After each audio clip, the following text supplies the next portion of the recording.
Hi students, welcome to your new class. ഇന്നത്തെ ക്ലാസ്സിൽ നമ്മൾ ഡിസ്കസ് ചെയ്യാൻ പോകുന്ന ഇന്ന് നടന്നിരുന്ന കോർപ്പറേറ്റ് റെഗുലേഷൻ്റെ ക്വസ്റ്റ്യൻ പേപ്പറാണ്. അതിൽ നമുക്ക് ആദ്യത്തെ 15 ക്വസ്റ്റ്യൻസ് വളരെ ഈസി ആയിട്ടൊരു ക്വസ്റ്റ്യൻസ് തന്നെയായിരുന്നു. അപ്പോൾ അതിൽ ഫസ്റ്റ് ക്വസ്റ്റ്യൻ എന്ന് പറയുന്നത് വാട്ട് ഈസ് ഡിൻ. ഡിൻ എന്ന് പറഞ്ഞു കഴിഞ്ഞാൽ എന്താണ്? ഡയറക്ടർ ഐഡൻറ്റിഫിക്കേഷൻ നമ്പറാണ്. ഒരു കമ്പനിയുടെ ഡയറക്ടറായിട്ട് നമുക്ക് നിയമനം കിട്ടണമെങ്കിൽ അതിന് വേണ്ടിയിട്ട് കേന്ദ്ര ഗവൺമെൻറ് അനുവദിച്ച് തരുന്ന ഒരു നമ്പറാണ് ഡയറക്ടർ ഐഡൻറ്റിഫിക്കേഷൻ നമ്പർ എന്ന് പറയുന്നത്. അപ്പോൾ ഈ ഒരു നമ്പർ കിട്ടാൻ വേണ്ടി നമ്മൾ പ്രിസ്ക്രൈബ്ഡ് ഫോർമാറ്റിലും അതിൻ്റെ ഒരു ഫീസും ഒക്കെ ഉണ്ട്. അത് കൊടുത്തുകൊണ്ട് തന്നെ അപ്ലൈ ചെയ്യണം. അപ്ലൈ ചെയ്ത് കിട്ടിക്കഴിഞ്ഞാൽ അത് ഇത്ര ദിവസത്തിൽ രജിസ്ട്രാറെ അറിയിക്കണം. അതിന് ആ പ്രൊസീജിയേഴ്സും കാര്യങ്ങളൊക്കെ ഉണ്ട്. അപ്പോൾ ഇത്തരത്തിൽ ഒരു ഹോൾ ടൈം ഡയറക്ടറായിട്ട് ഒരാൾക്ക് വർക്ക് ചെയ്യണമെന്നുണ്ടെങ്കിൽ ഒരാൾക്ക് ഒരു ഡിൻ നമ്പർ മാത്രമാണ് ഉണ്ടായിരിക്കുക ഡയറക്ടറായിട്ട് നമുക്ക് വർക്ക് ചെയ്യണമെന്നുണ്ടെങ്കിൽ എന്നുള്ളതാണ്. അപ്പോൾ ഈ ഒരു നമ്പർ അലൗ ചെയ്യുന്നത് സെൻട്രൽ ഗവൺമെൻറ് ആണ്. അതാണ് ഡയറക്ടർ ഐഡൻറ്റിഫിക്കേഷൻ നമ്പർ എന്ന് പറയുന്നത്. ഇനി രണ്ടാമത്തെ ക്വസ്റ്റ്യനിൽ പറയുന്നത് എന്തിനാണ് ഷെയർ ക്യാപിറ്റൽ എന്ന് പറയുന്നത്? ഒരു കമ്പനിയുടെ മൊത്തത്തിലുള്ള ക്യാപിറ്റലിനെ ഡിവൈഡ് ചെയ്തുകൊണ്ട് ഓരോ ഷെയറുകളാക്കി വേണ്ട ആളുകൾക്ക് പർച്ചേസ് ചെയ്യുന്ന രീതിയിലേക്ക് കൺവേർട്ട് ചെയ്യുക. അതിനാണ് ഷെയർ ക്യാപിറ്റൽ എന്ന് പറയുന്നത്. Share is A share in the share capital എന്നാണ് പറയുന്നത്. എത്രയാണോ ഒരു കമ്പനിയുടെ ആകെയുള്ള രജിസ്റ്റേർഡ് ക്യാപിറ്റൽ അല്ലെങ്കിൽ ഓതറൈസ്ഡ് ക്യാപിറ്റൽ എന്ന് പറയുന്നത് അതിന് ഒരു നിശ്ചിത തുക കണക്കാക്കിക്കൊണ്ട് ഡിവൈഡ് ചെയ്ത് വെക്കുക. അപ്പോൾ എക്സാമ്പിൾ പറയുകയാണെങ്കിൽ 10 ലക്ഷം അല്ലെങ്കിൽ 1 ലക്ഷം രൂപയുടെ ഷെയർ ക്യാപിറ്റൽ എന്ന് പറയുമ്പോൾ അതിന് നമുക്ക് 100 രൂപയുടെ ഇത്ര ഷെയർസ് എന്ന് പറയുമല്ലോ, അത് തന്നെയാണ് ഷെയർ ക്യാപിറ്റൽ കൊണ്ട് ഉദ്ദേശിക്കുന്നത്. മൂന്നാമത്തെ ക്വസ്റ്റ്യനിൽ what do you mean by listing? Listing എന്ന് പറഞ്ഞു കഴിഞ്ഞാൽ കമ്പനിയുടെ ഷെയർസ് നമ്മൾ ഇഷ്യൂ ചെയ്യുന്നുണ്ടെങ്കിൽ അതോടൊപ്പം തന്നെ നമ്മൾ എന്ത് ചെയ്യുന്നത്, ഏതെങ്കിലും സ്റ്റോക്ക് എക്സ്ചേഞ്ചിൽ അല്ലെങ്കിൽ അവരുടെ രജിസ്റ്ററിൽ നമ്മുടെ കമ്പനിയുടെ നെയിം കൂടി എൻറോൾ ചെയ്യുന്നതിനെയാണ് ലിസ്റ്റിംഗ് എന്ന് പറയുന്നത്. അങ്ങനെ ലിസ്റ്റ് ചെയ്യുന്നതുകൊണ്ട് ഒരുപാട് നമുക്ക് ബെനിഫിറ്റുകൾ എൻജോയ് ചെയ്യാൻ പറ്റും. അപ്പോൾ ഏറ്റവും നല്ലത് എപ്പോഴും വളരെ ട്രാൻസ്പെറൻ്റ് ആയിട്ടും ഇൻഫർമേഷൻസ് നമ്മുടെ സ്റ്റേക്ക് ഹോൾഡേഴ്സിലേക്ക് എത്തിക്കാനൊക്കെ വളരെ ഈസി ആയിട്ടൊരു മാർഗ്ഗം തന്നെ ലിസ്റ്റിംഗ് എന്ന് പറയുന്നത്. അപ്പോൾ ഒരു റെക്കഗ്നൈസ്ഡ് സ്റ്റോക്ക് എക്സ്ചേഞ്ചിൻ്റെ രജിസ്റ്ററിൽ നമ്മുടെ കമ്പനിയുടെ നെയിം കൂടി ഉൾപ്പെടുത്തുന്ന ആ ഒരു പ്രോസസ്സിനെ തന്നെയാണ് ലിസ്റ്റിംഗ് എന്ന് പറയുന്നത്. ഇനി നാലാമത്തെ ക്വസ്റ്റ്യനിൽ പറഞ്ഞത് what is doctrine of indoor management? Indoor management പറഞ്ഞാൽ ഇൻഡോർ, അതായത് ഡോറിനുള്ളിൽ അല്ലെങ്കിൽ ഒരു കമ്പനിയുടെ ഉള്ളിൽ എന്നുള്ളതാണ് അവിടെ ഉദ്ദേശിക്കുന്നത്.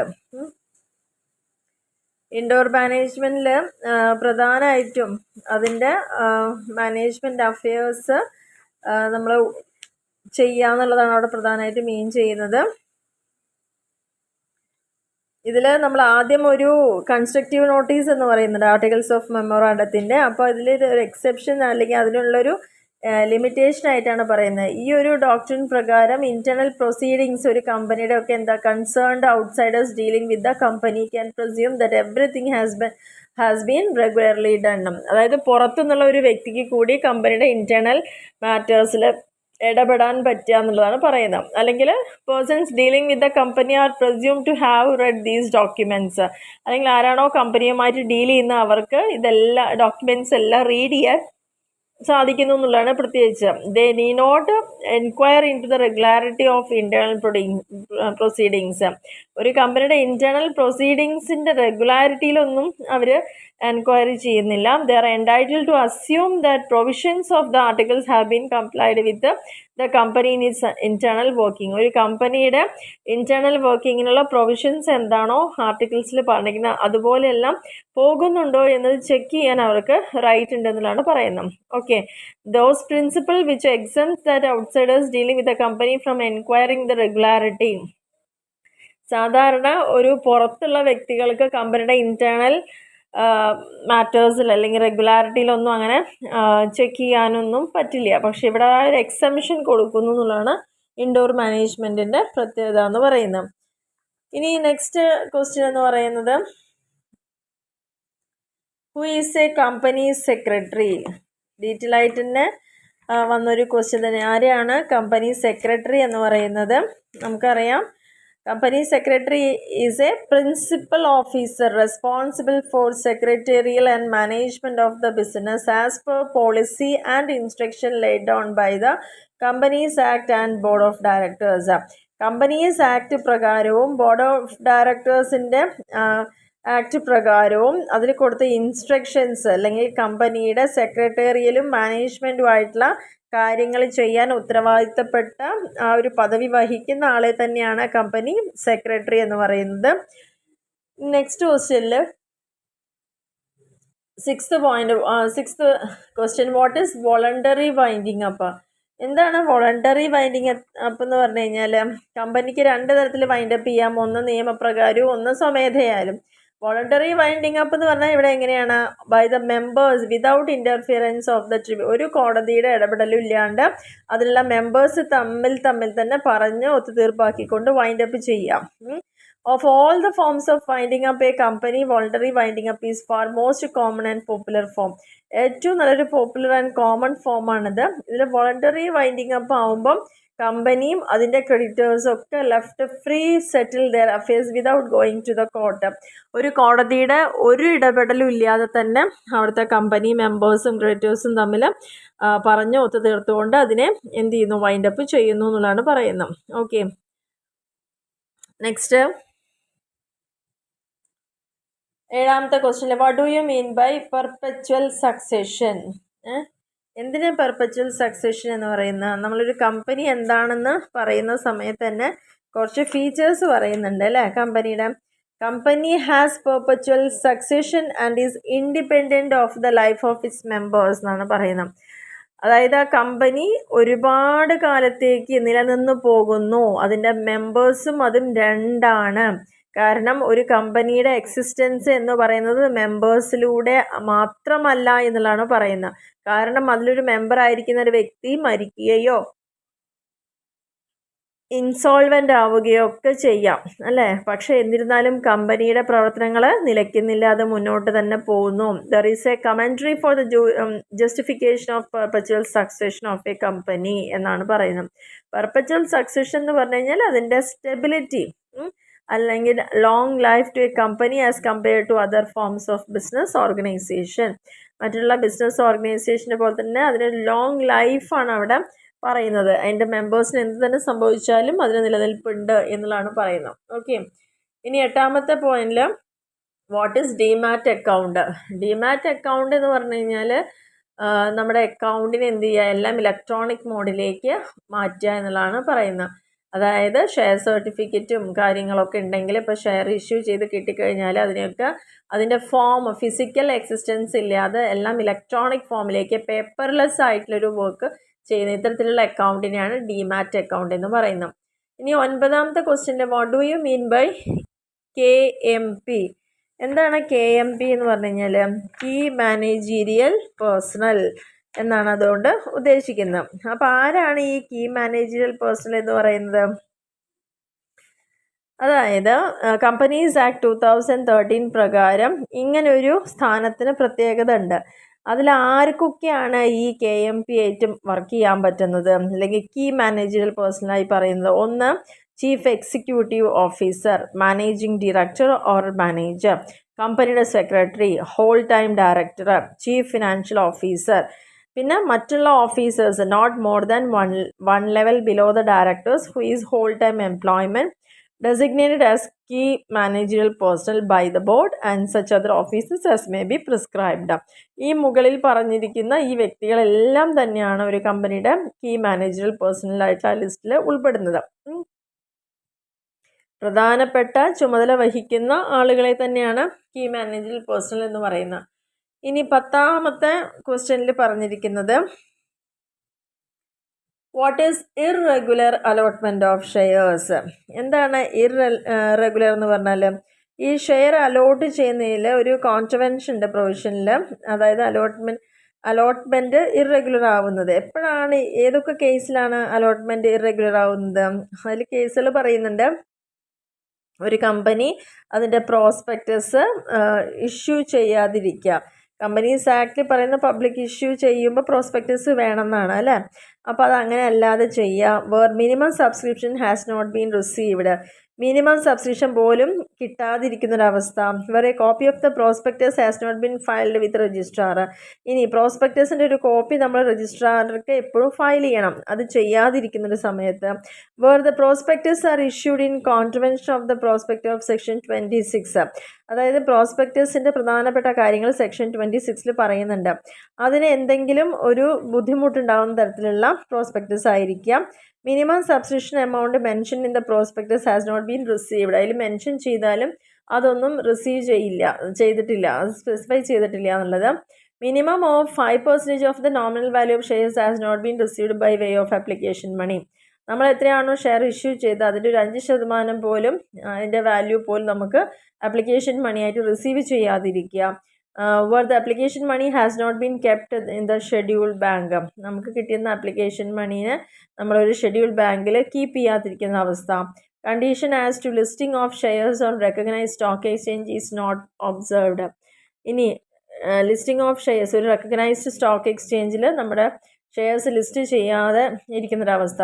ഇത്തരത്തിലുള്ള അലോട്ട്മെൻറ്റിനെയാണ് ഇറഗുലർ അലോട്ട്മെൻറ്റ് എന്ന് പറയുന്നത്. ഇനി നെക്സ്റ്റ് ക്വസ്റ്റ്യനിൽ പറഞ്ഞ who is an independent director. ആരെയാണ് ഇൻഡിപെൻഡൻറ്റ് ഡയറക്ടർ എന്ന് പറയുന്നത്? ഓരോ ലിസ്റ്റഡ് പബ്ലിക് കമ്പനിയിലും at least 1/3 of the total number of directors are independent directors. മൊത്തം ഡയറക്ടേഴ്സിൽ 1/3 ഒരു പബ്ലിക് കമ്പനി ലിസ്റ്റ് ചെയ്തിട്ടുണ്ടെങ്കിൽ ഉണ്ടായിരിക്കും ഒരു ഇൻഡിപെൻഡൻറ്റ് ഡയറക്ടേഴ്സ് ഉണ്ടായിരിക്കും എന്നാണ് പറയുന്നത്. And the central government may prescribe the minimum number of independent directors. ഇനി ചിലപ്പം ഏതെങ്കിലും ഒരു പെർട്ടിക്കുലർ കമ്പനിയോ ക്ലാസ്സസ് ഓഫ് പബ്ലിക് കമ്പനിയോ ഒക്കെ ആണെന്ന് അവിടെ എത്ര ഇൻഡിപെൻഡൻറ്റ് ഡയറക്ടേഴ്സ് വേണമെന്ന് പ്രിസ്ക്രൈബ് ചെയ്യുന്നത് ആരായിരിക്കും? സെൻട്രൽ ഗവൺമെൻറ് ആയിരിക്കും. അപ്പോൾ ഒരു കമ്പനി ലിസ്റ്റഡ് പബ്ലിക് കമ്പനി ആണെങ്കിൽ മിനിമം അതിൻ്റെ 1/3 ടോട്ടൽ നമ്പർ ഓഫ് ഡയറക്ടേഴ്സ് എത്രയാണോ അതിലെ 1/3 ഇൻഡിപെൻഡൻറ്റ് ഡയറക്ടേഴ്സ് ആയിരിക്കും എന്നുള്ളതാണ് പറയുന്നത്. ഈ താഴെ പറയുന്ന ഒരു 3 വിഭാഗത്തിൽ 2 പേരെങ്കിലും ഇൻഡിപെൻഡൻറ്റ് ഡയറക്ടേഴ്സ് ആവും എന്നുള്ളതാണ് പറയുന്നത്. ഒന്ന്, public company having paid up share capital 10 crore rupees, 10 കോടി രൂപയോ അതിന് മുകളിലോ ആണ് share capital, paid up share capital എങ്കിൽ അവർക്ക് 2 ഡയറക്ടേഴ്സ് എങ്കിലും ഉണ്ടായിരിക്കണം. പിന്നെ ഒരു പബ്ലിക് കമ്പനിയുടെ ടേൺ ഓവർ 100 കോടി രൂപയിൽ അധികമാണെങ്കിൽ അവിടെയും ഒരു 2 ഡയറക്ടേഴ്സ് ഉണ്ടായിരിക്കും. പിന്നെ public companies in aggregate outstanding ലോണും ഡിബഞ്ചറും ഡെപ്പോസിറ്റും അത്തരത്തിലുള്ള കാര്യങ്ങളെല്ലാം 50 കോടി രൂപയിലേക്കാൾ എക്സീഡ് ചെയ്യുന്നുണ്ടെങ്കിൽ ഈ 3 കേസസിലും അറ്റ്ലീസ്റ്റ് 2 ഡയറക്ടേഴ്സ് എങ്കിലും പ്രിസ്ക്രൈബ് ചെയ്യുന്നുണ്ട് എന്നുള്ളതാണ് പറയുന്നത്. ഈ നെക്സ്റ്റ് ക്വസ്റ്റ്യനിൽ പറഞ്ഞിരിക്കുന്നത് വാട്ട് ഈസ് അസോസിയേറ്റ് കമ്പനി. എന്തിനാണ് നമ്മൾ അസോസിയേറ്റ് കമ്പനി എന്ന് പറയുന്നത്? ഡിഫറെൻറ്റ് ടൈപ്സ് ഓഫ് കമ്പനീസ് ഉണ്ട് അല്ലേ? പബ്ലിക് കമ്പനി, പ്രൈവറ്റ് കമ്പനി, അങ്ങനെയൊക്കെ അത് പറയുന്നുണ്ടെങ്കിൽ അതിൽ നമ്മൾ മെയിനായിട്ട് ആ ഡിഫറെൻറ്റ് ടൈപ്സിൽ പറയുന്ന ഒരു കമ്പനിയാണ് അസോസിയേറ്റ് കമ്പനി. അതായത് ഒരു സബ്സിഡിയറി കമ്പനിയോ അല്ലെങ്കിൽ അങ്ങനെയുള്ള കാര്യങ്ങളോ അല്ല, പകരം അതിലെന്താണ് അസോസിയേറ്റ് ചെയ്യുന്നത് എങ്ങനെയൊക്കെയാണെന്നുള്ള പറയുന്നത് മറ്റൊരു കമ്പനിയായിട്ട് റിലേഷനിലാണ്. പക്ഷെ അത് സിഗ്നിഫിക്കൻ്റ് ഇൻഫ്ലുവൻസ് ഒരു കമ്പനിയുടെ മുകളിൽ ഉണ്ടായിരിക്കുക. പക്ഷെ അതൊരു സബ്സിഡിയറി കമ്പനി ആയിക്കോളണമെന്നില്ല. അതൊരു but which is not subsidiary company of the company having such influence and includes a joint venture company. അവിടെ എന്താണ് ഈ സിഗ്നിഫിക്കൻ്റ് ഇൻഫ്ലുവൻസ് എന്ന് പറഞ്ഞു കഴിഞ്ഞാൽ control of at least 20% of total voting power. മറ്റൊരു കമ്പനിയുടെ ടോട്ടൽ വോട്ടിംഗ് പവറിൽ 20% നമുക്ക് കൺട്രോൾ ഉണ്ടായിരിക്കാം. അതിനാണ് സിഗ്നിഫിക്കൻ്റ് ഇൻഫ്ലുവൻസ് എന്ന് പറയുന്നത്. പിന്നെ ജോയിൻറ്റ് വെഞ്ചർ എന്ന് പറഞ്ഞാൽ ജോയിൻ്റ് അറേഞ്ച്മെൻ്റ് ആണ്. അവിടെ പാർട്ടീസ് എത്ര മെമ്പേഴ്സ് ഉണ്ടോ അവർ അതിൻ്റെ ഒരു joint control of the arrangement ആണ് ഉണ്ടായിരിക്കുക എന്നുള്ളതാണ് പറയുന്നത്. അപ്പോൾ മറ്റൊരു കമ്പനിയുമായിട്ട് അല്ലെങ്കിൽ സിഗ്നിഫിക്കൻ്റ് ഇൻഫ്ലുവൻസ് ചെലുത്താൻ പറ്റുന്ന ആ ഒരു ബന്ധത്തിലുള്ള കമ്പനീസ്, അതിനെ തന്നെയാണ് അസോസിയേറ്റ് കമ്പനി എന്ന് പറയുന്നത്. പിന്നെ എന്തിനാണ് സറണ്ടർ ഓഫ് ഷെയർസ് എന്ന് പറയുന്നത്? ഷെയർ സ്വമേധയാ ഷെയർ ഹോൾഡർ തന്നെ തിരിച്ച് കമ്പനീനെ ഏൽപ്പിക്കുക. ഇതിനാണ് ഷെയർ സറണ്ടർ എന്ന് പറയുന്നത്. What is company incorporation? കമ്പനിയുടെ 2-3 സ്റ്റേജുകൾ പറയുന്നുണ്ടല്ലോ. കമ്പനിയുടെ തുടക്കകാല പ്രാരംഭഘട്ടം അല്ലെങ്കിൽ പ്രവർത്തനം, അതിൻ്റെ രജിസ്ട്രേഷൻ, ആ ഒരു പ്രോസസ്സിനെ തന്നെയാണ് ഇൻകോർപ്പറേഷൻ എന്ന് പറയുന്നത്. ആ സമയത്ത് നമ്മൾ ചെയ്യേണ്ട കുറേ കാര്യങ്ങൾ, ഇമ്പോർട്ടൻറ്റ് ഡോക്യുമെൻറ്റ്സ്, കമ്പനിയിൽ എന്തൊക്കെ തരത്തിലുള്ള സർട്ടിഫിക്കറ്റും കാര്യങ്ങളൊക്കെയാണ് വേണ്ടത്, അതെല്ലാം വെച്ചുകൊണ്ട് രജിസ്റ്റർ ചെയ്ത് അതിൻ്റെ ലീഗൽ പ്രൊസീഡിങ്സ് എല്ലാം ചെയ്യുന്നതിൻ്റെ ഏറ്റവും സ്റ്റാർട്ടിങ്ങിലുള്ള പ്രൊമോട്ടേഴ്സ് എല്ലാം വർക്ക് ചെയ്ത് കമ്പനീനെ ആ എക്സിസ്റ്റൻസിലേക്ക് കൊണ്ടുവരുന്ന ഒരു സ്റ്റേജിനെ തന്നെയാണ് ഇൻകോർപ്പറേഷൻ എന്ന് പറയുന്നത്. ഇനി ലാസ്റ്റ് ക്വസ്റ്റ്യനിൽ പറയുന്നത് എന്തിനാണ് സ്പെഷ്യൽ റെസൊല്യൂഷൻ എന്ന് പറയുന്നത്? അപ്പോൾ റെസൊല്യൂഷൻസ് രണ്ട് തരത്തിലുള്ള ഓർഡിനറി റെസൊല്യൂഷനും ഉണ്ട്, സ്പെഷ്യൽ റെസൊല്യൂഷനും ഉണ്ട്. അപ്പോൾ ഇവിടെ നമ്മളോട് ചോദിച്ചിരിക്കുന്നത് എന്താണ് സ്പെഷ്യൽ റെസൊല്യൂഷൻ എന്നാണ്. ഇത് പാസ് ചെയ്യുന്നത് അറ്റ്ലീസ്റ്റ് 3/4 മെജോറിറ്റി, 4/3 വോട്ട് ചെയ്തിട്ടോ അല്ലെങ്കിൽ കൈ ഉയർത്തി കാണിച്ചിട്ടോ ഇലക്ട്രോണിക്കായിട്ടോ അല്ലെങ്കിൽ പോൾ ചെയ്തിട്ടോ who present at a general meeting in person, അല്ലെങ്കിൽ നേരിട്ടൊരു മീറ്റിങ്ങിൽ പങ്കെടുത്തുകൊണ്ടോ അല്ലെങ്കിൽ പ്രോക്സീനെ ഏൽപ്പിച്ചുകൊണ്ട് പോസ്റ്റൽ ബാലറ്റ് വഴിയൊക്കെ നമുക്കിത് പാസ്സാക്കാവുന്നതാണെന്നാണ് പറയുന്നത്. ഒരു സ്പെഷ്യൽ റെസൊല്യൂഷൻ കമ്പനിക്ക് പാസ്സാക്കണമെങ്കിൽ 4/3 മെജോറിറ്റി ഓഫ് വോട്ട് ഈ പറഞ്ഞ ഏതെങ്കിലും രൂപത്തിൽ കിട്ടിയിരിക്കണം എന്നുള്ളതാണ് പറയുന്നത്. അതേപോലെ അതിനൊരു 3 കണ്ടീഷൻ പറയുന്നുണ്ട്. Notice calling the meeting should be served to the members at least 21 days before the meeting. ഇങ്ങനൊരു മീറ്റിങ്ങിൻ്റെ 21 ദിവസം മുന്നെങ്കിലും മെമ്പേഴ്സിന് ഈ വിവരം അറിയിച്ചു ഉണ്ടായിരിക്കണം. അല്ലെങ്കിൽ എന്തിനു വേണ്ടിയിട്ടാണ് ഇങ്ങനെ ഒരു സ്പെഷ്യൽ റെസൊല്യൂഷൻ, അതിൻ്റെ പർപ്പസ്, ഇൻറ്റൻഷൻ എന്താണെന്നുള്ളത് കൃത്യമായിട്ട് ആ നോട്ടീസിൽ, മീറ്റിംഗ് വിളിക്കുന്ന സമയത്തുള്ള ആ നോട്ടീസിൽ കൃത്യമായിട്ട് മെൻഷൻ ചെയ്തിരിക്കണം. അതിൻ്റെ ഒരു ഡ്രാഫ്റ്റ് അപ്പൻഡഡ് വിത്ത് ദ നോട്ടീസ്, ആ ഒരു ഡ്രാഫ്റ്റും കൂടി ആ നോട്ടീസിനോടൊപ്പം ചേർത്തിട്ട് വേണം അയച്ചു കൊടുക്കുക എന്നുള്ളതാണ് പറയുന്നത്. ഇനി ഇത് കൂടാതെ തന്നെ പറയുന്നത് ജനറലി പാസ്സാവാൻ വേണ്ടിയിട്ട് special business matters copy of resolution to be filed with register within 30 days of its passing. ഇനി ഈ സ്പെഷ്യൽ റെസൊല്യൂഷൻ പാസ്സാക്കി കഴിഞ്ഞാൽ അതിൻ്റെ എല്ലാ ഡീറ്റെയിൽസും വെച്ചുകൊണ്ട് രജിസ്ട്രാർക്ക് 30 ദിവസത്തിനുള്ളിൽ ഫയൽ ചെയ്യുകയും വേണം. അപ്പോൾ ഇതിനെയാണ് സ്പെഷ്യൽ റെസൊല്യൂഷൻ എന്ന് പറയുന്നത്. ഇനി ഇത്രയാണ് നമ്മുടെ ഫസ്റ്റ് സെക്ഷനിൽ വന്നിരിക്കുന്നത്. എന്നാലും വളരെ ഒരു ഈസി പേപ്പർ തന്നെയാണ്, വല്ലാതെ നമുക്ക് ടഫ് എന്ന് പറയാനില്ല. 16ാമത്തെ ക്വസ്റ്റ്യനിൽ പറഞ്ഞിരുന്ന കാര്യങ്ങളാണ് മെമ്മോറാണ്ടും ആർട്ടിക്കിൾസും. നല്ല രീതിയിൽ തന്നെ അതിൻ്റെ ഡിഫറൻസ് പഠിക്കണം എന്ന് പറഞ്ഞിരുന്നു. അതേപോലെ തന്നെ സിഗ്നിഫിക്കൻസ്, എന്താണ് കോർപ്പറേറ്റ് ഗവേണൻസ്, അതിൻ്റെ ഇമ്പോർട്ടൻസ്. ഇനി 18ാമത്തെ ക്വസ്റ്റ്യനിൽ എക്സ്പ്ലെയിൻ ദ പവേഴ്സ്, സെബിയുടെ ഒരു ക്വസ്റ്റ്യൻ ഷുവറായിട്ടും പവേഴ്സ് അത് വളരെ ഇമ്പോർട്ടൻ്റ് ആണെന്ന് പറഞ്ഞു, സെബിയുടെ പവേഴ്സ് എന്തൊക്കെയാണെന്നുള്ളത്. ഇനി നെക്സ്റ്റ് 19ാമത്തെ question list out the contents of prospectus. എന്താണ് prospectus, different types of prospectus, ഒരു പ്രോസ്പെക്ടസിൽ എന്തൊക്കെ കണ്ടൻസ് ഉണ്ടാവും എന്നുള്ള കാര്യങ്ങൾ കൃത്യമായിട്ട് ഇവിടെ പറഞ്ഞിട്ടുണ്ടായിരുന്നു. What are the major features of 1% company. 1% company എന്ന് പറഞ്ഞാൽ ഒരു കമ്പനി ഫോം ചെയ്ത് കൺട്രോൾ ചെയ്യുന്ന എല്ലാം ഒരേ ഒരു വ്യക്തി മാത്രമാണെങ്കിൽ, മെമ്പറായിട്ട് ഒരു വ്യക്തി മാത്രമേ ഉള്ളൂ വെച്ചാൽ അതിനെ തന്നെയാണ് 1% കമ്പനി എന്ന് പറയുന്നത്. 21ാമത്തേൽ mention the duties and of promoters in the incorporation of company. ആരാണ് പ്രൊമോട്ടർ, പ്രൊമോട്ടറുടെ ഡ്യൂട്ടീസ്, ലയബിലിറ്റീസ്, റൈറ്റ്സ്, ഇതെല്ലാം വളരെ ഇമ്പോർട്ടൻ്റ് ആണെന്ന് പറഞ്ഞിരുന്നു. What are the consequences of winding up of companies. ഒരു കമ്പനി വൈൻഡ് അപ്പ് ചെയ്യുമ്പോൾ എന്തൊക്കെ തരത്തിലുള്ള പ്രത്യാഘാതങ്ങളാണ് ഉണ്ടാവുന്നത് എന്നുള്ള കാര്യങ്ങൾ. Next, how can make an alteration in the name clause of the memorandum of association. മെമ്മോറാണ്ടത്തിൽ പ്രധാനപ്പെട്ട 6 ക്ലോസുകളും അതിൽ തന്നെ ഓരോ ക്ലോസും നമുക്ക് ചേഞ്ച് ചെയ്യണമെങ്കിൽ എന്തൊക്കെ ചെയ്യണം എന്നുള്ളത് കൃത്യമായിട്ട് നമ്മുടെ ചാപ്റ്ററിൽ പറഞ്ഞിട്ടുണ്ടായിരുന്നു.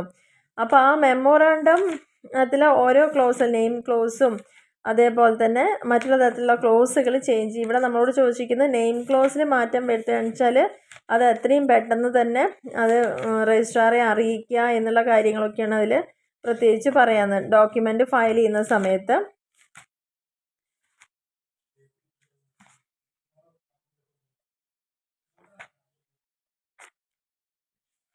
നെയിം ക്ലോസിൽ പ്രധാനമായിട്ടും നമ്മൾ കൊടുക്കുന്ന സമയത്ത് ഐഡൻറ്റിക്കലായിട്ടുള്ള അൺഡിസൈറബിൾ ആയിട്ടുള്ള നെയിംസ് ഒന്നും ഉണ്ടാവരുത്. അതുപോലെ നെയിംസ് റിസർവ് ചെയ്ത് വയ്ക്കാം. പിന്നെ അതിലെന്തെങ്കിലും ഒരു ഇത് വരികയാണെങ്കിൽ, നമുക്ക് റോങ് ആയിട്ടൊരു ഇൻകറക്റ്റ് ഇൻഫർമേഷനൊക്കെ വരികയാണെന്ന് വെച്ചാൽ നമുക്കത് പെനാൽറ്റി അടയ്ക്കേണ്ടതായിട്ട് വരിക. അങ്ങനെയുള്ള ഒരുപാട് കാര്യങ്ങളാണ് അതിൽ നമുക്ക് വരാൻ ചാൻസ് ഉള്ളത്. അപ്പോൾ നെയിം ക്ലോസിൽ പറഞ്ഞാൽ കമ്പനിയുടെ കറക്റ്റ് ലീഗൽ എൻറ്റിറ്റി എന്താണെന്ന് അറിയാനുള്ള ഒരു അവസരം കൂടിയാണ്. കമ്പനിയുടെ പേരിൻ്റെ ഒപ്പം ലിമിറ്റഡ് എന്നുള്ള വേർഡ് ചേർക്കുക. പ്രൈവറ്റ് കമ്പനി ആണെങ്കിൽ പ്രൈവറ്റ് ലിമിറ്റഡ് എന്ന് കാണിക്കും. അങ്ങനെയുള്ള കുറേ കാര്യങ്ങളാണ് അതിൽ പറഞ്ഞിരിക്കുന്നത്. ഇനി എസ് എ പാർട്ടിലേക്ക് വരികയാണെങ്കിൽ, ഹു ഈസ് എ ലിക്വിഡേറ്റർ. ഒരു കമ്പനി വൈൻഡപ്പ് ചെയ്യുന്നത് ബൈ കോർട്ടാണെങ്കിൽ, കോടതി മുഖേനയാണ് ഒരു കമ്പനി നിർബന്ധിതമായിട്ട് അടച്ചു പൂട്ടപ്പെടേണ്ട അവസ്ഥയിലേക്ക് പോകുമ്പം അതിൻ്റെ പ്രൊസീഡിങ്സ്, ലീഗൽ പ്രൊസീഡിങ്സ് ഒക്കെ നോക്കുന്നതിന് വേണ്ടിയിട്ട് ഒഫീഷ്യലി അപ്പോയിൻറ്റ് ചെയ്യുന്ന ആളാണ് ലിക്വിഡേറ്റർ എന്ന് പറയുന്നത്.